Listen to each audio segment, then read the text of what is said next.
Do you think we're headed for a civil war? The form that it will take, it will look something like something is seriously wrong in this country. There's a real rot, a real sickness in our societies that I think requires radical action. If we don't change the trajectory that we're on, I think things are going to get really bad. Where does that lead us? The only future we have is one of which I think will inevitably spill over into violence.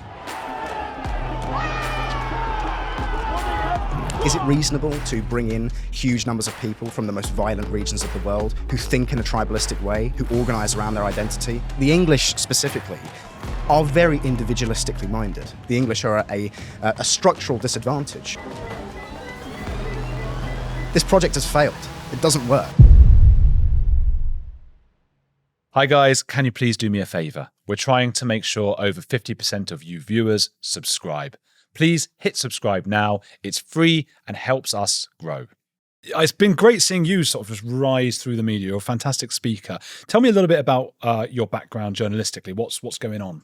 Well, I have been involved professionally in politics for a couple of years at this point, but I've been interested since I was in my late teens. It was really when I went to university and started to encounter some of the nonsense that was being taught there. I went to a very, very liberal, very progressive university. Which one was that? It was Royal Holloway. Okay. And I loved it there. I had a great time.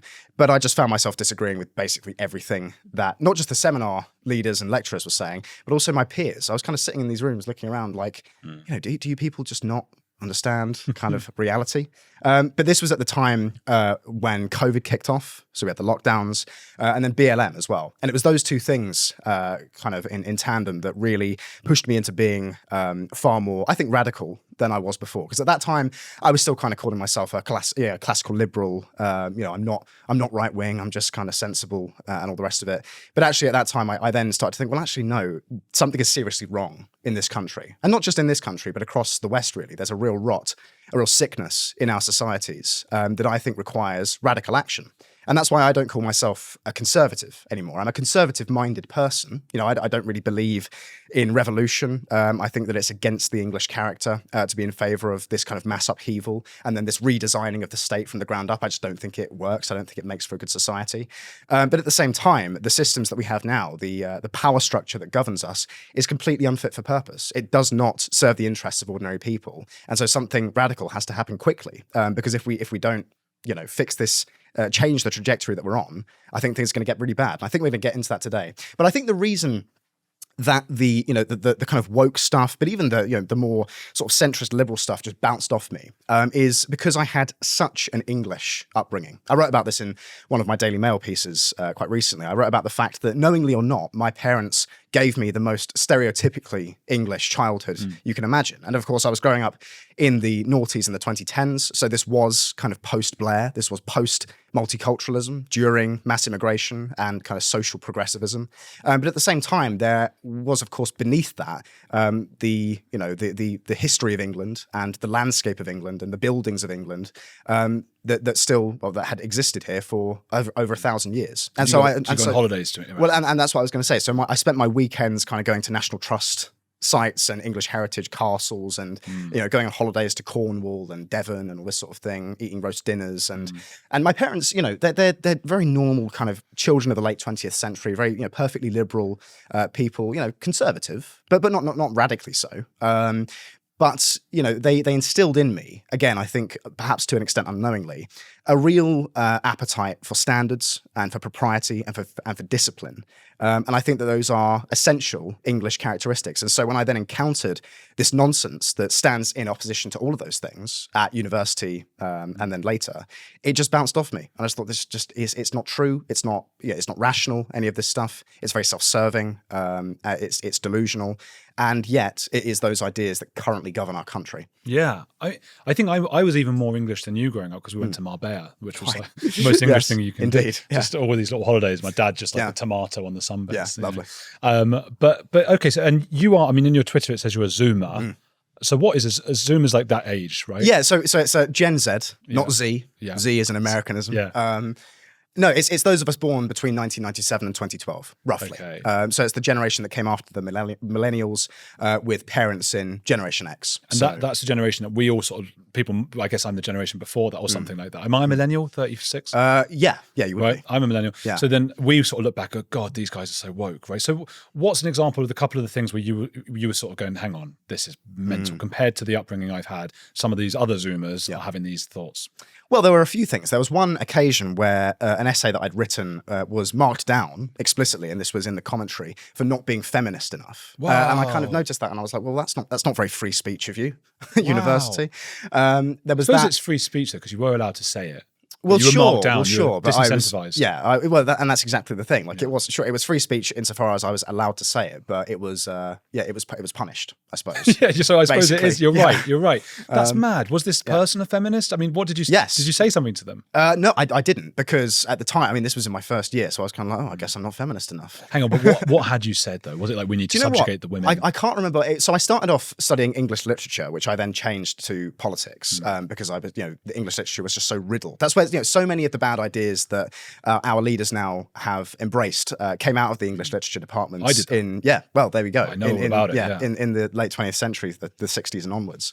But it was an essay on, I know I was talking about postmodernism for part of it, and basically saying like, this just doesn't seem quite right, this view that there is no such thing as objective truth and that sort of thing. And it was a criticism of that essay, because I remember I don't remember exactly what I said. Yeah. But there were other occasions, for example, where we were having a debate in ironically a free speech seminar, where we were presented with this incident where a guy living in a block of flats had put up a sign saying, we've had Brexit now, so if you're going to live in this block of flats, you have to speak English, right? And so that was presented to the class, and we were asked, is this hate speech?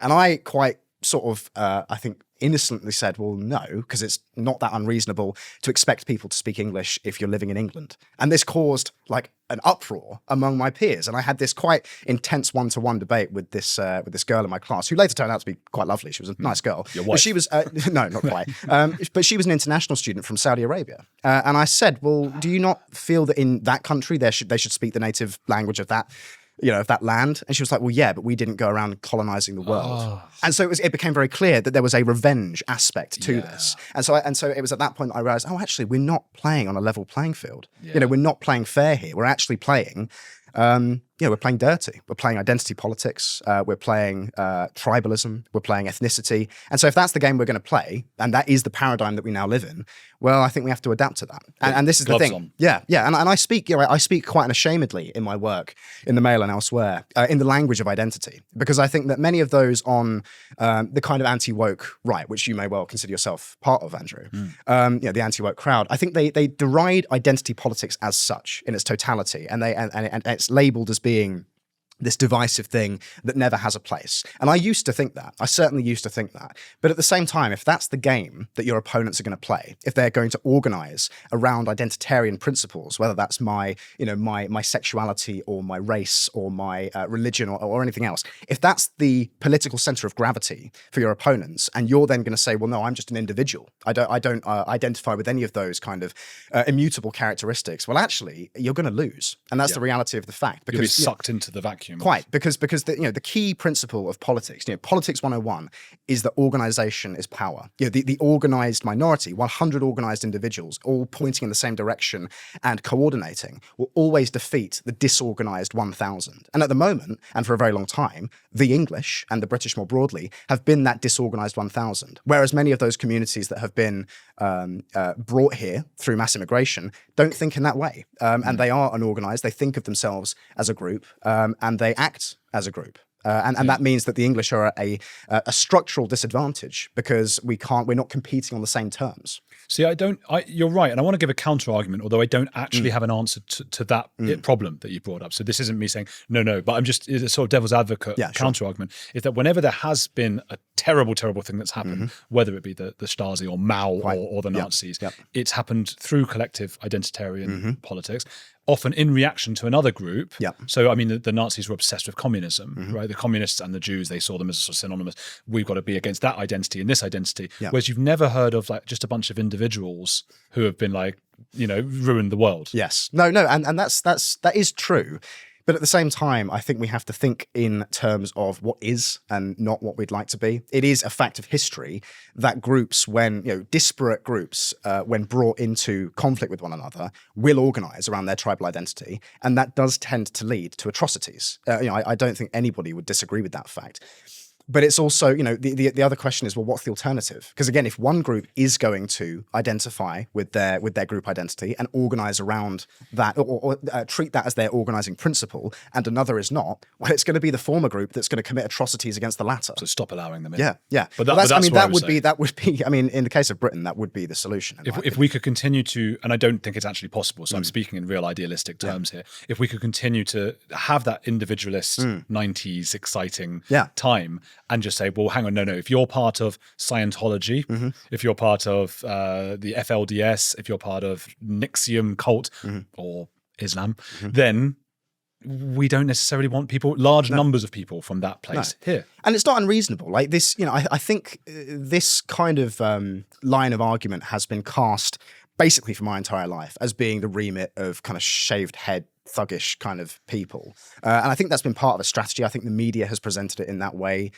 basically to associate that kind of thinking with those sorts of people. But actually, it's just a question of reasonableness. What's reasonable? Is it reasonable to bring in huge numbers of people from the most violent regions of the world who think in a tribalistic way, who organize around their identity, who are now getting footholds in the halls of power in the form of the Gaza independence and now Hezbollah, of course. Is that a good thing? Is that a good thing for our children? Is that a good thing for our communities? Is that something you'd want to see in your town or in your neighborhood? I don't think so. I think most ordinary people are quite put off by that kind of thing. And you raised a really good point there, Andrew, which is that the English specifically are very individualistically minded, and we have been for over 1,000 years. I mean, you look at the way that our families are structured. We don't tend to have these large families all living in one home together. We have the nuclear family held up as the ideal, parents and children in the home, and that's the family. And I think that that's great, and I think that that's part of the reason we've been so successful for so long, is our individualistic, what I would describe as heroic mentality. You read English writers throughout history, and there is this consistent coming back to the heroism of the individual. Which is actually a very unique idea, and it's one that's and this is why I think for so long I called myself a classical liberal, because classical liberalism is basically the codification of English culture in the form of an ideology, and so when we read John Locke or John Stuart Mill or any other kind of liberal thinker from the Enlightenment, we read it and we think, well, yeah, this is all stuff I basically agree with because I'm English, and that's really the primary reason why I do. But when you're thrown into this situation that we're in now, where we live in a multicultural, multi-ethnic country, multi-religious country, a lot of those ideas just don't work. They break down. These ideas are suited to the time and place in which they were kind of created, which is a highly homogenous, high trust, highly interwoven society that has been basically unchanged in its demographics and in its religion for centuries. Because this is the thing with us being an island nation. An island nation is an interesting thing. It's like a Petri dish where you find you're isolated from certainly the rest of Europe, and you see this very rich, very unique culture kind of expressing itself organically over time. And it's out of that culture that these individualistic ideas come. But when you introduce unprecedented advancements in transportation and communication technologies into that environment, well, a culture is a very fragile thing. And when you introduce that kind of radical change, when you introduce millions of people from regions of the world very different to our own, very far away from our own, without much shared history with our own, like the Middle East and North Africa, outside of colonialism, of course, things start to go wrong. Andrew Doyle would say, because he's studied a lot of liberalism, things that I haven't gotten around to reading, but he says there's many different strands and beliefs of what liberalism can be. And he said liberalism, in his view, is being able to stand up and say, no, you're not coming in, and not being tolerant of intolerance. And maybe but all of this will never happen unless we do form, as you say, some sort of pride or sense of English or British or whatever it is. Because otherwise, if we are just a bunch of individuals, we are going to end up with our mate Ian Dale on the radio saying, what's wrong with bringing in, what's wrong with the cultures in Afghanistan? It's like, well, the dancing chilled boys that are made to go, that's just one example. Bakabazi, lovely. Yeah, last week, this week actually, at the time of filming, Jewish comedians were cancelled from Edinburgh Festival. For being Jewish, not for being pro-Israeli. They don't talk about Israel, Zionism, anything like that, just because they're Jewish and they mention their Jewishness. That 10 years ago was unimaginable. So to deny that is some way related to the influx of immigrants from places where they hate Jews is absurd. Yeah.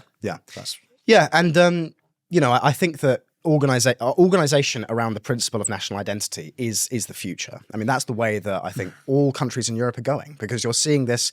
A couple of years ago, it was called a wave of populism sweeping across Europe and America in the form of Trump, of course, and the AfD and the National Rally in France and various other parties. But actually, I don't think populism is quite right, because I don't call myself a populist, because I think populism, it's more like a rhetorical technique than an actual political ideology, because the populist tends to meet the crowd where they are and tells the crowd what they want to hear. There's a kind of, well, it's in the name. It's a popular, it's the desire to be popular. That's what populism basically is. Yeah. And that's actually not a very effective governing formula, because simply the desire to be popular will lead you to do things that are bad in the long run. It's one of the reasons that I think so many of us are becoming more critical of democracy, which is another thing that I've written about.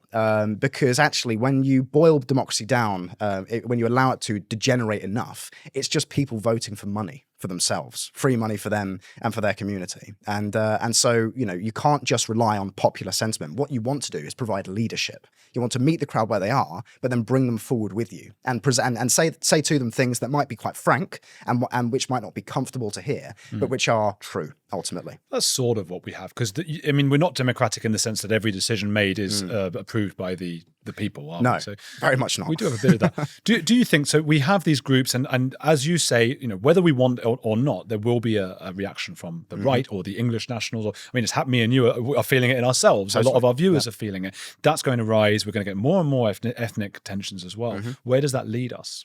Well, I think that there's a few possible scenarios that we have going forward. If the current trajectory of the country doesn't change on all metrics, so that's immigration, legal and illegal, the cost of living, housing, energy, food, fuel, etc., the kind of cultural vandalism that we see from universities, from museums, from the media itself, and so on, birth rates continuing to decline, age of marriage and childbirth continuing to increase. Both are in their mid-30s now, by the way. Age of marriage, age of childbirth, and age of home ownership, all in their mid-30s. This was inconceivable 50 years ago, but that's where we are now. If all of these trends continue, then the only future we have is one of, I think, continuous civil and political strife. We saw glimpses of this last year in the aftermath of the Southport massacre, which was really an expression of long pent-up anguish about mass immigration among primarily white working class communities. And that, by the way, is also what Tommy Robinson is representative of. You don't have to like or agree with Tommy Robinson to recognize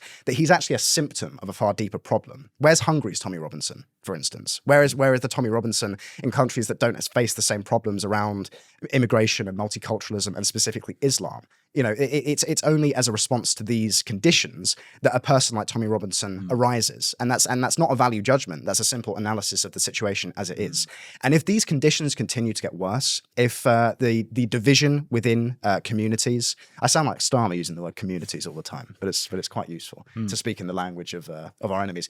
If these elements are continued to be introduced into communities, in the form of mass immigration and the other problems that I just outlined, that sentiment that gave birth to figures like Tommy Robinson is going to intensify tenfold. And you're going to see the emergence of figures that make Tommy Robinson look like Mr. Rogers. And equally on the other side, among the communities that have come here recently, you will see a politicization. You will see organization around, identitarian principles. And as I said, we've already seen the beginning of this in the form of the Gaza independence in Parliament.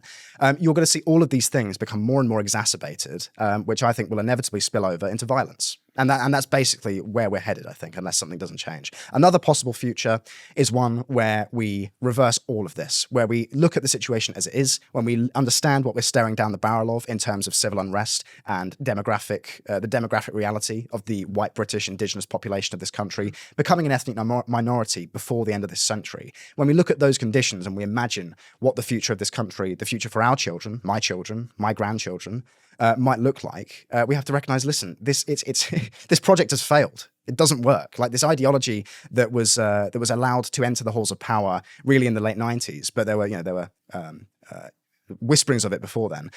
It just doesn't work. It's harebrained, it's high-minded and abstract, but actually when it interfaces with reality, it creates conflict and it creates violence and it creates a sense of dispossession, which makes people really angry. And so the right response to that is not to just halt things and hope things get better. It's actually to take decisive action in reversing it. It's about rolling back laws that allow these conditions to be created in the first place, like, for example, principle among which is the Human Rights Act 1998, out of which spreads this vast web, this network, this tangled mess of laws, which have made it impossible for us to deport illegal immigrants, impossible for us to control our borders, and various other things. Get rid of all of that, scrap it all, and then instantiate laws that make it impossible for this to happen to us again. Because I think that there are always lessons that come out of different periods of history. I think the lesson of the middle of the 20th century is that if you allow yourself to be lost in ideology, if you allow yourself to be taken in by high-minded ideals, which you then just force or impose on the world without any care for consequences, it creates huge amounts of destruction. I think that was the real lesson of Nazi Germany and the Soviet Union and Mao's China. All of these kind of high-minded ideological projects doesn't work. And equally, we're seeing a similar kind of thing happen now, but it's mass immigration, it's demographics, and it's the reality of ethnicity that is the lesson of this time. You can't just dismiss those things. They are real and they are inescapable. And so we have to deal with the world as it is, as opposed to how we'd like it to be.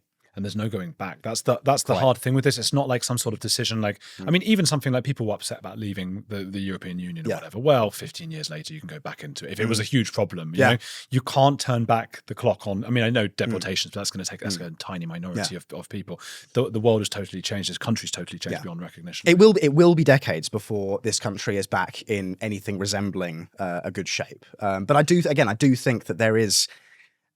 This century will be defined. The filter, the great filter of this century, the selection mechanism for those nations that will survive, will be those who are prepared to actively seek to reverse some of these changes. And when we talk in these terms, I mean, as you know, I work for Rupert Lowe's Restore Britain, and this is something we've been talking about recently: is the concept of net negative immigration. And this is something that I think, partly because of our activism, Reform UK has adopted. They're calling themselves, Zia Youssef is calling the party a net negative immigration party.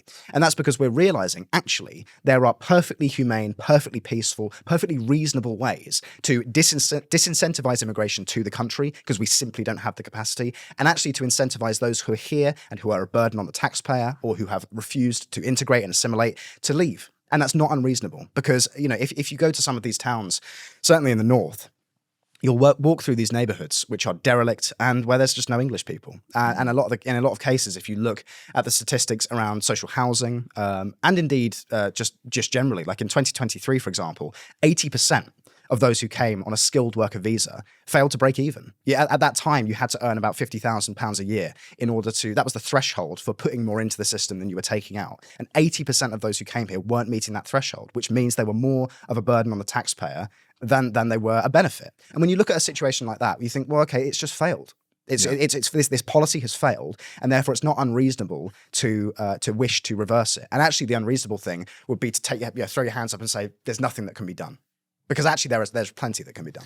I think, it's a funny one, because obviously deportation makes people think of horrible things in the past, right? Well, I will just say, deportations, that's a separate thing, because when we talk about deportations, we're talking about criminals. We're talking about people who've broken into the country. We're talking about people who have come here legally, but who have then committed crimes and are in prison. I mean, there's like over 10,000 foreign nationals in our prison. Why? Why are they there? There's no good reason for them to be there, and they cost the taxpayer a fortune. So if Hitler had just done that, this is it, because people seem to forget what Hitler did. That's what I think, that's a problem. People seem to think, oh God, then we'll be like Hitler if we don't want more immigrants. But they forget that what Hitler did wasn't that. It was that he even went into other countries and took their Jews and brought them in, or into Poland, let's say, to put them in gas chambers and things. If people start even like pushing, and people will say it's a slippery slope, but there's a world of difference between let's not have so many people with different cultures coming into the country and let's stop them from leaving and put them in gas chambers. I mean, how people can't make that difference, I don't know. Yeah, well, I mean, I think what Hitler could have done differently is probably a podcast in and of itself, Andrew. I mean, you know. But no, I mean, I think this is an important point, though, because it's not unreasonable to notice that this entire project has failed, and that's why I'm going to keep banging on about.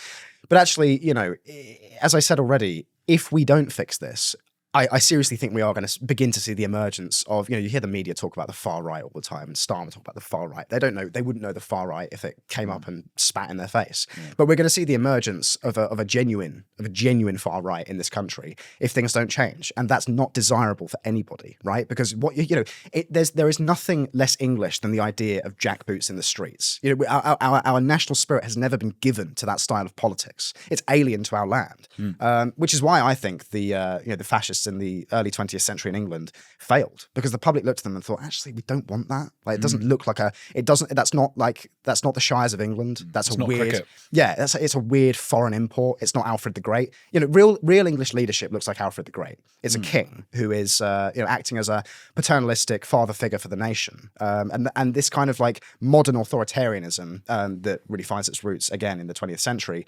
It just doesn't compute for the English mind. But that is the kind of thing that we will see emerging if we don't sort things out now. Because I'll give you an example. I mean, Restore Britain, which I work for, our Wikipedia page currently has us labelled as far right, and I've been called far right on television and on radio and all that sort of thing. I don't allow these labels to bother me, but I kind of look at that and I think, listen, you people, like we're actually the reasonable ones. We're actually the moderate ones, because what we're talking about is ideas that would have been perfectly acceptable and normal in any other time apart from this one. And it's actually your ideas that are the mad ones, that are the extreme ones. There's nothing more extreme than bringing in over 1 million people from hither and yon, 90% of whom come from outside the EU, into our country. There's nothing more extreme that you can do to England than that, and yet that's what our ruling class continue to do. That's interesting, and I've said this before, but I think that's why so many people who you wouldn't maybe expect. I think maybe there's something about a lot of us that you wouldn't. There's often something in our history or in our lives that, just to give an example, so I've talked about this, but trigonometry, like Francis Foster's actually from Venezuela, Constantine's from Russia, Soviet Union, and all of that. I lived abroad for 15 years nearly, and in several different countries. And when you have that outside knowledge, even if it's a wife, Farage's wife is not English, is she? Mine isn't either. So when you come from that and you go back to those places and you tell them the shit that goes on in this country, they are flabbergasted. So you sit there and you have a conversation, for example, this was a few years ago, at the table about trans or whatever. And at first they all had a go at me, all the RGs, they're all having a go at me, oh, don't be a transphobe and all this kind of thing. And I said, let me tell you what's actually happening in the UK and what people believe. Within 5 minutes, they're going, that's fucking mental. I can't believe it. Yeah, well, it is. I mean, and there's so many other things you could talk about. You could talk about, for example, the fact that, in England, we spend billions of pounds a year to put up, young men. Literally, I think 70+% of those who come over the channel on small boats are men aged 18 to 24. And the main regions that they come from are Pakistan, Afghanistan, Eritrea, Sudan. Certainly not places I'd like to live. No. But not exactly places that we need to be taking. Well, what's wrong with their culture, Charlie? What's wrong with those cultures coming here? It's barbaric. And many of their values simply don't align with what's Christian and normal in the West and in Britain. And it's fundamentally, I mean, I'm a Christian myself, and it does go deeper than this for me. I believe these people from non-Christian parts of the world have a fundamentally faulty model of reality in their minds. But we can get into that perhaps if you want to. Yeah. But no, when we have tens of thousands of people coming from those regions of the world who massively over-index in rape statistics, theft statistics, homicide statistics, sexual assault statistics, all of the most heinous crimes, and they massively, I mean, Afghans, for example, are 22 times more likely to commit a sexual assault than an indigenous British person. These are the kind of people that we're dealing with. And we bring those people in, we invite them into our country, and we put them up in, 4-star, amazing, very expensive, taxpayer-funded hotels where they're free to roam the local community. We give them clothes, we give them phones, we give them 50 quid a week, if not more. And then when their status, refugee status is confirmed, which is the case in, I think, 80% of cases, we give them access to universal credit, and there's hundreds of thousands of refugees on universal credit. We give them access to schooling. We give them access to all the other kind of the menu of benefits that we offer people in this country. And that's all done in the name of human rights. That's all done in the name of protecting people. And this is the nonsense that we live under in Britain, which is to say nothing of, like you say, the social stuff, the way in which our ruling class still in 2025 are embracing, woke politics as some kind of radical cause. And it's like woke for most people is in the rearview mirror. And yet Britain is kind of this last holdout of this dying ideology.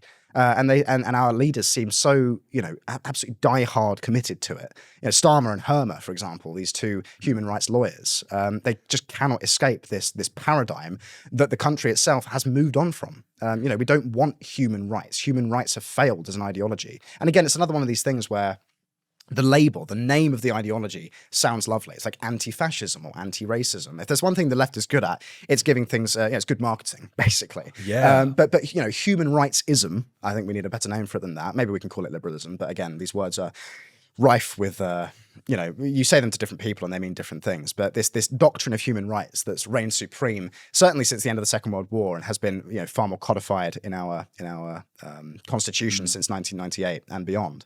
It just doesn't work. It doesn't make people safer. It actually puts more people in danger. And it justifies the creation of this absolutely sprawling managerial state, which kind of takes control of every aspect of everyone's lives in order to ensure the human rights of everybody. And that's why you see this consensus between all of the different kind of centers of power, all of the different arms of the state in our society, which extends beyond, you know, the government itself. Because there's a blurring of the line, and there has been a blurring of the line between the public and the private, certainly for the last 50 years, where, you know, the universities and the corporations and the media and the NGOs and all of these different nominally separate, you know, the idea of the separation of powers, these separate organizations actually all walk in lockstep with one another. They all clearly believe the same things, and the people running them believe the same things. And that's as a result of this human rights ideology, which has installed, you know, essentially their, you know, their officers, if you want, into all of these institutions. They're apparatchiks. Yes. Yeah.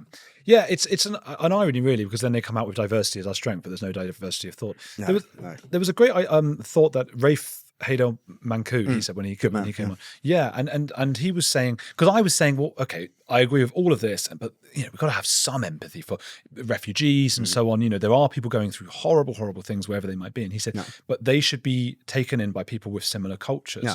And I that sort of is so simple, but it blew my mind. Yeah. It's like, well, of course, people from the Middle East should be taken in by Egypt. People with issues, if there's an issue in, I don't know, Eastern Europe or something, maybe they would come here.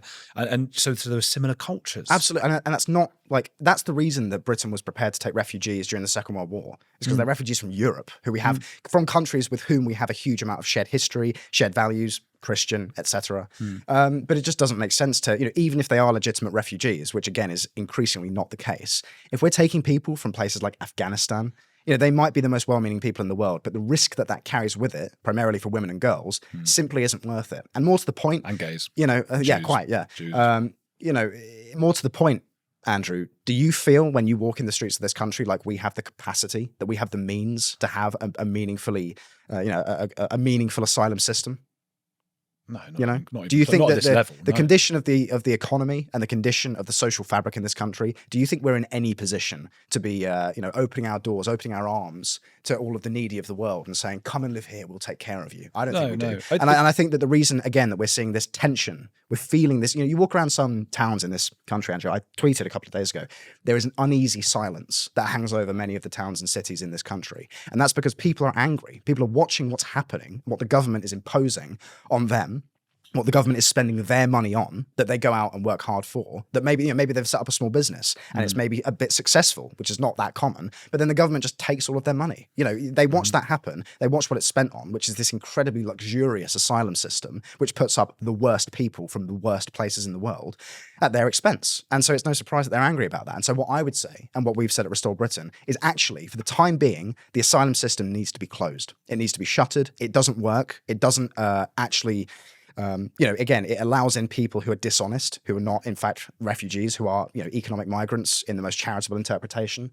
And actually, we're just in no position as a nation. It's a luxury that you can have if you're a prosperous nation, is what an asylum system is. It's not an essential. It's an extra thing. It's a nice thing to have. We're in no position to be offering that now. I wonder if there's sort of a needs-must situation whereby, imagine a hypothetical situation of France. So you know what's going on in Syria? They're just going up to Druze people. Are you Druze? And they're like, yeah, why? And then they shoot them, throw them off the buildings, all those things. Horrific. No one on the left gives a fuck about it. They couldn't care less about that for some reason. The empathy that Owens Jones has, keeps sharing photos of things in Gaza. He's so empathetic.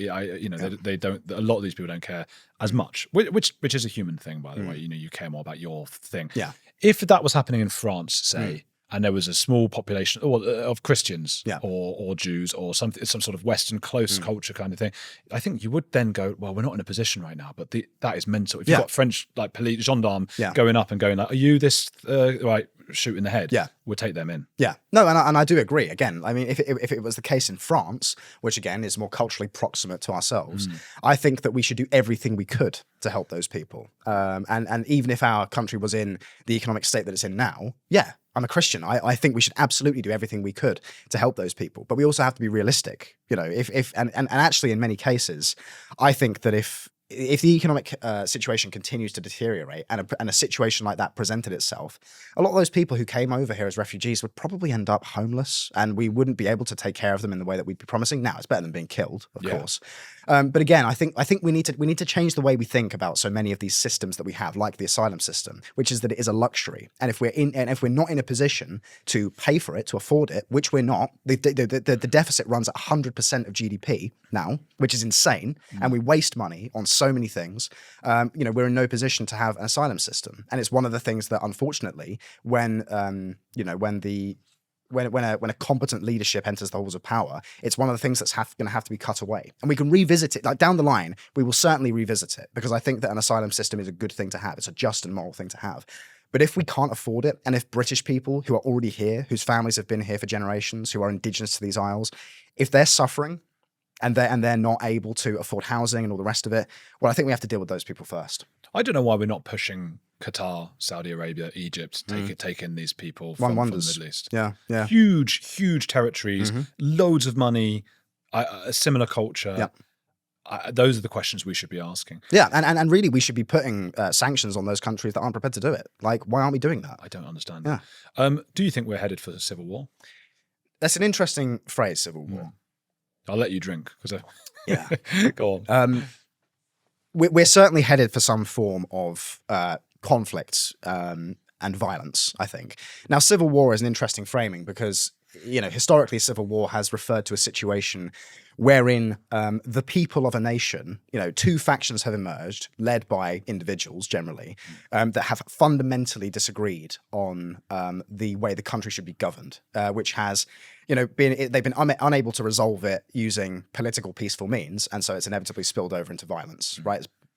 Hundreds of examples of that, probably thousands of examples of that throughout history. But actually what we're facing in England and in Britain is it's not the English versus the English, or the English versus the Scottish, or the Scottish versus the Scottish, and so on and so forth. What we're facing is a feeling of tension and dispossession between the indigenous peoples of these isles and those who have come here primarily in the last 30 years. And so plus the left. Plus the left. That's the difference. Plus their enablers. Those people who have been the architects of the project.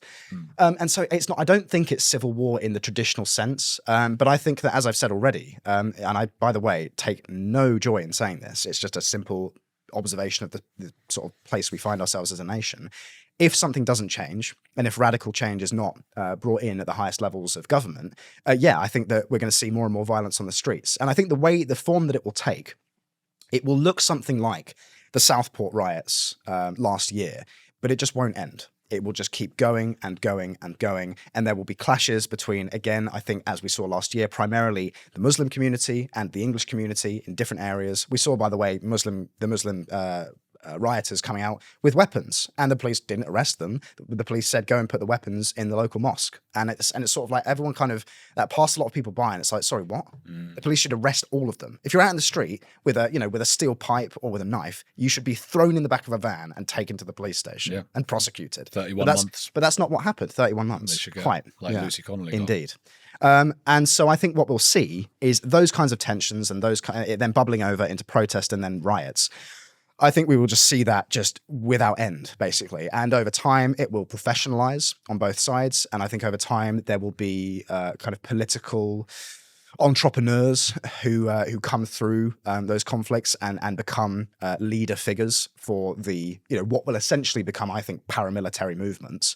And those people will then, it's then just going to get worse and worse and worse. And I think actually, in a way, Andrew, we could in a way say that has already begun. I mean, obviously we saw it with the riots last year, but actually going back much further than that, with the rape gangs. I mean, what is that if not an act of war?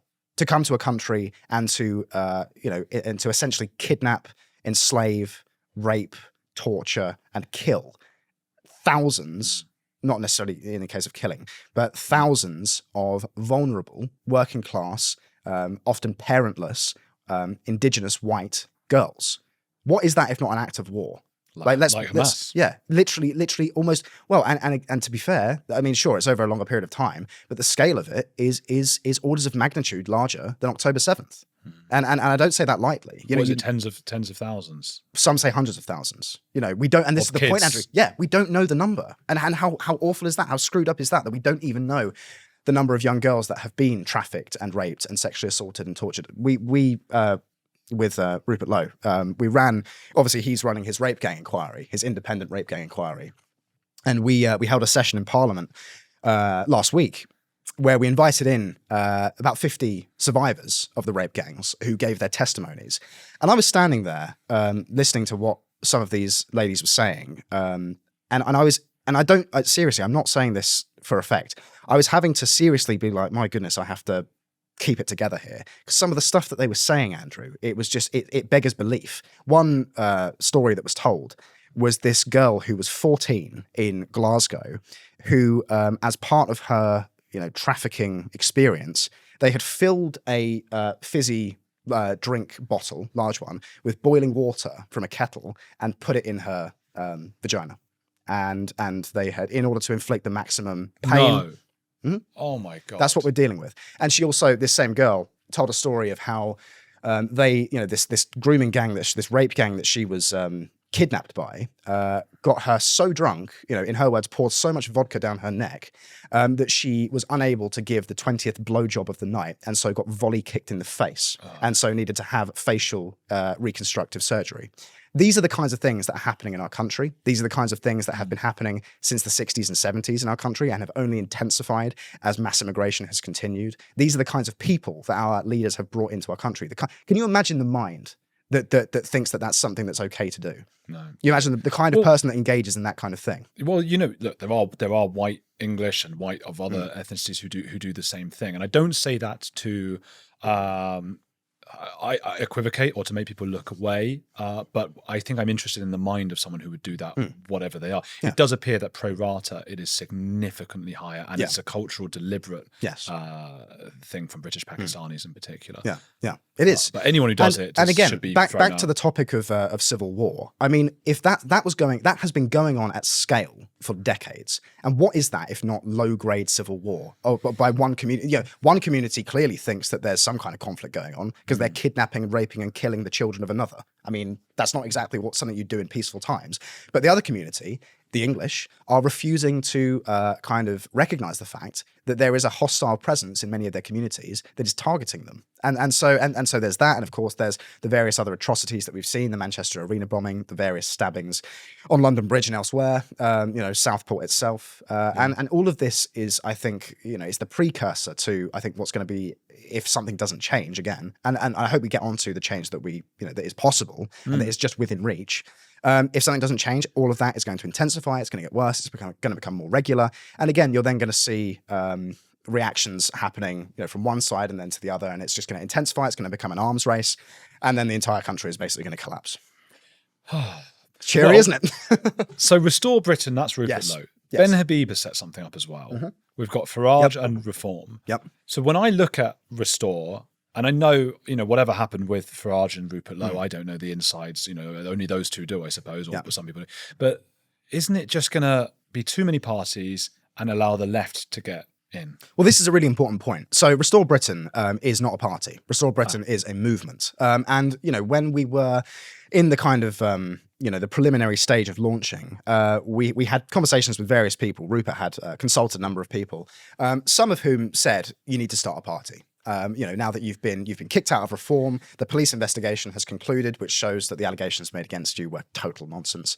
And so now you're this kind of free agent who's already proven his ability to meaningfully shift the discourse on things like the rape gangs and massive immigration and deporting illegal migrants and free speech and various other issues. Rupert has already shown his ability, to punch above his weight in terms of his influence, because he's bringing these ideas and talking points and arguments actually into the halls of power in a way that nobody else is.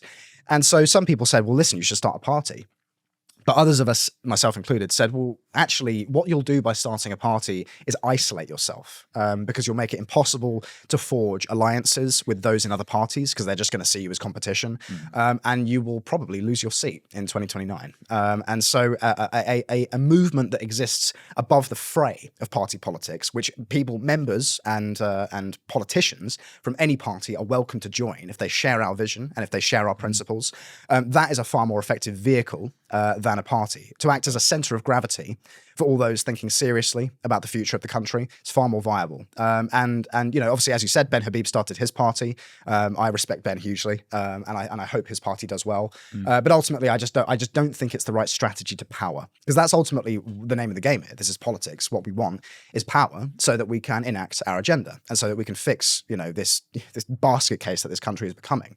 But in order to do that, you need to get power first. And you know, when you weigh up the pros and cons of a party versus the kind of movement that we have started, you know, party just has too many cons, and a movement has a lot of pros. So that's basically what we're doing. And we've had, you know, a huge amount of interest. I mean, we've got, you know, the number of people that we've been going for about, well, less than 3 weeks. And the number of people that we've had sign up, it'll blow your mind. I mean, we haven't gone public with our membership numbers yet, but it is substantial.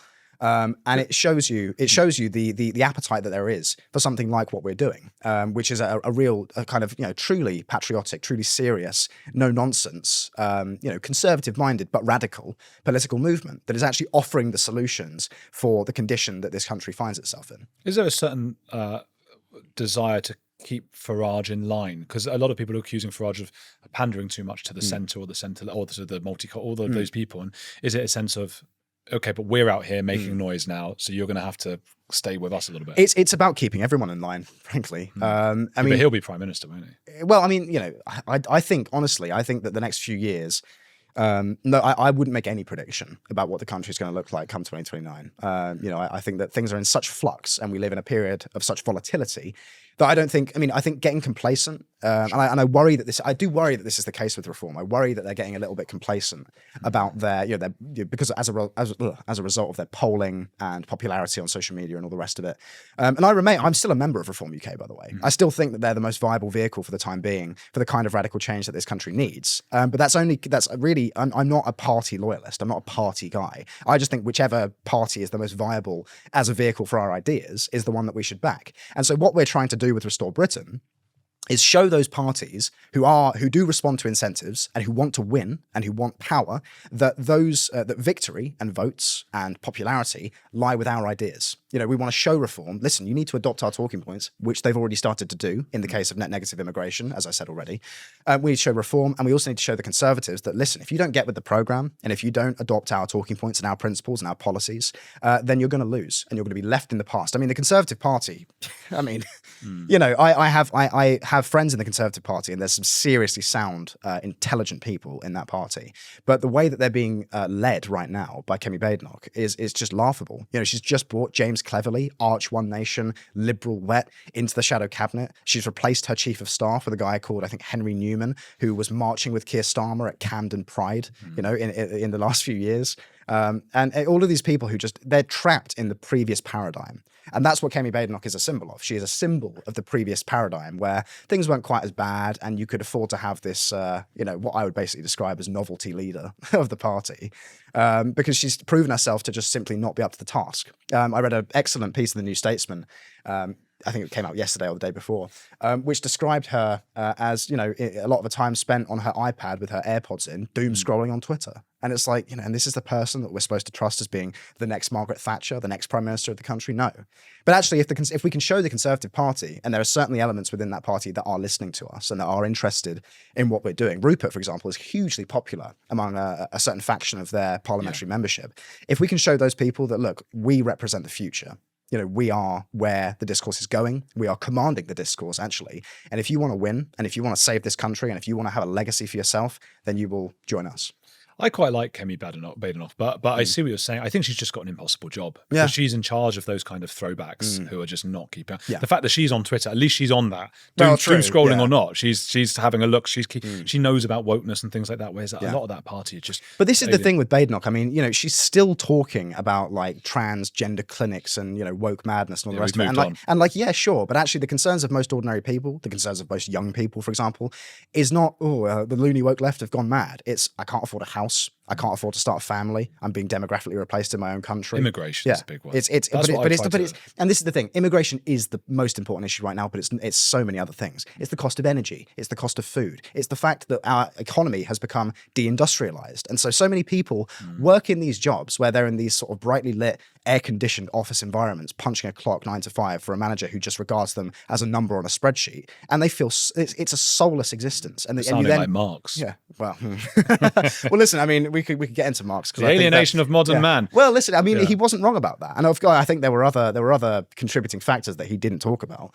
But no, I think a lot of young people do feel alienated. And then they get home, and at the end of the day, half of their pay packet is taken by the government to pay for schemes and policies which don't benefit them in any way. Yeah. I mean, this is the situation we're looking at as a country. And so what's needed is a leader with the steel to actually confront those issues meaningfully. Starmer ain't that man. I don't think Badenoch is either. Farage remains to be seen. I mean, again, I work for Rupert Lowe, and I think that he perhaps is the closest to that we have right now. I think reform are better when they don't campaign almost. So I know you're saying they might be getting a little bit sort of, you know, complacent.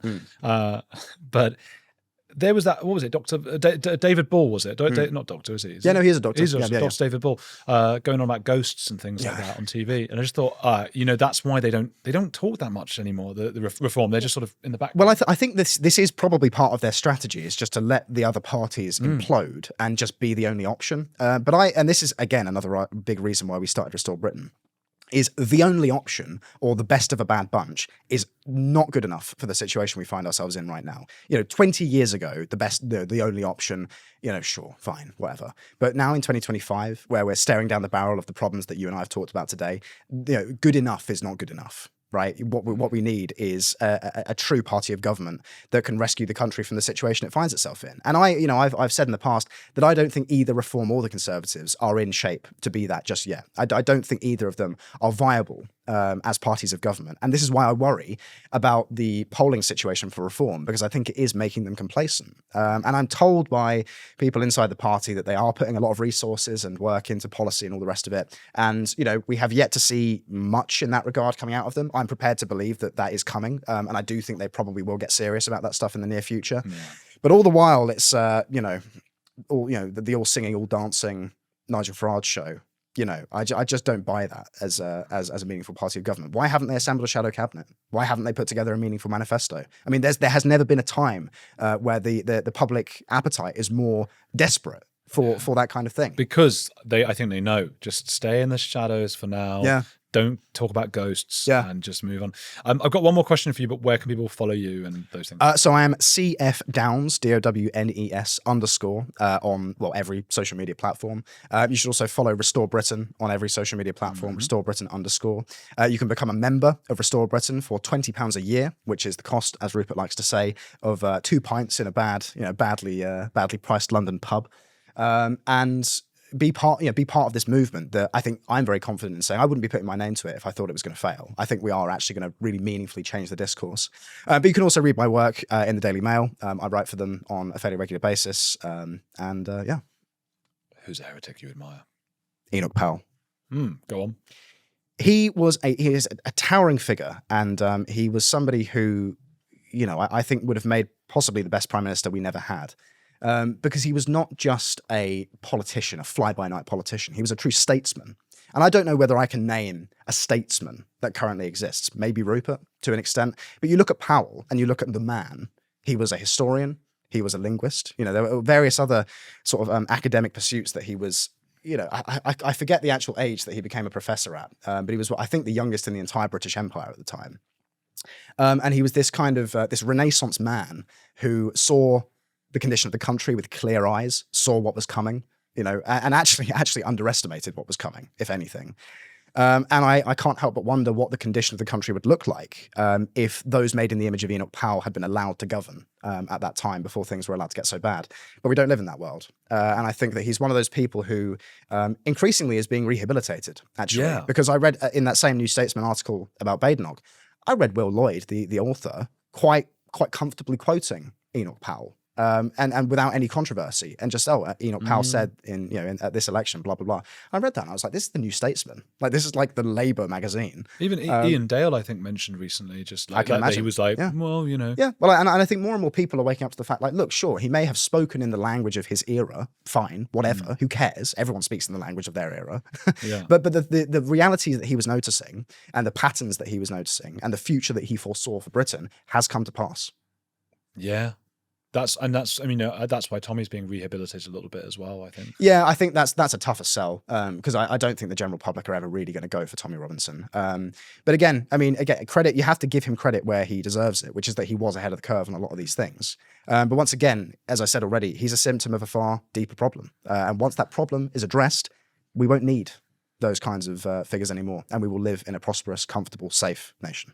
Well, that's a positive note. People, please go and follow Charlie Downs. I've got the things in the description. It will be on all the socials. And Restore Britain, of course, go follow them and check out the membership and all of those kinds of things.